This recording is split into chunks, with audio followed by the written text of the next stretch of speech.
Erkek kötörülgöndө ayal kötörülgöndө erkek tömön түшүп туруш керек.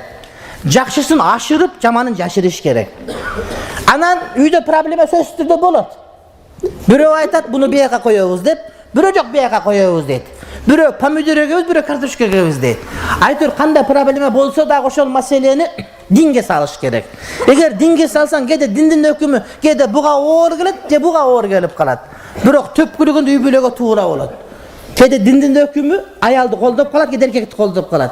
Бирок кандай болсун кабыл кылыш керек, бул үй бүлө сакталып калышын иншалла бекемдик болот. Урматтуу бир тууганым. Маселе мына ушунда турат. Эгер ушуга баш ээ турган болсоңуз, бактылуу болосуз, анан жажылдап айтышып аткан болсоңуз, анда бакыт болбойт аерде. Эркек бойдон калыш керек. Аял менен айтышпаш керек. Аялдын бир айткан сөзүн эстеп алып, жазып алып кагазга, ушинтип айткансың сен, паланчанчы жылы паланчанчы күнү пешинде минтип айткансың, асырда минтип айткансың деп жазып алса, бул эркек деген алигисин кесип ыргытыр, бул да катын болуп алыш керек. Болду. Теңелбеш керек. Аял айтып кайра кайтат, ачуусу келип айтып алат бир нерсени.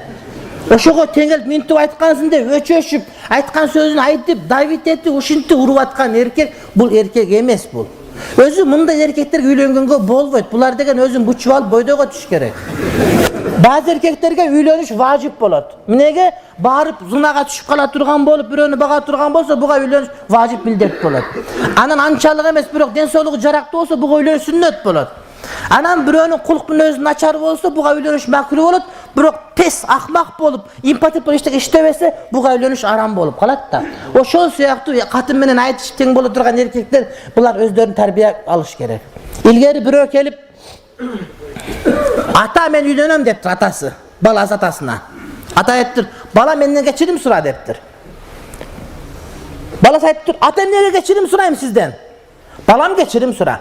Ата эмнеге кечирим сурайм? Балам кечирим сура. Ой ата жөнүнө кечирим сурай берем десе, балам кечирим сура. Ой ата айтып анан кечирим сурасаңыз, эмнеге кечирим сурайм? Жок балам де. Болдучу ата кечирип кой десе, балам эми үйлөнсөң боло берет dedi. Эмне үчүн? Анткени эркек жөндөн жөн эле кечирим сураганды билсе, эми үйлөнгөнгө даяр бол деген сөз болот. Эркек жөндөн жөн кечирим сураганды үйрөнсө, эми үйлөнгөнгө даяр бол, болбосо даяр эмес, пишелек кам келла деген сөз болот, урматтуу бир тууганым. Келла деген түштүдө баш деген сөз, пишелек кам баш деген сөз, ашкабак деген сөз болот да. Аялдан жөндөн жөн кечирим сурап кое берсең, андан бирдеке кем калбайт, урматтуу бир тууганым. Бирөөлөр жок, аялы менен мушташкысы келип турат, жок андай болбойт. Эгер мен айтканымды сактасаң, урматтуу бир тууганым, иншалла бактылуу болосуң, сен өзүңүн аялыңа рахмат, мээрим болосуң.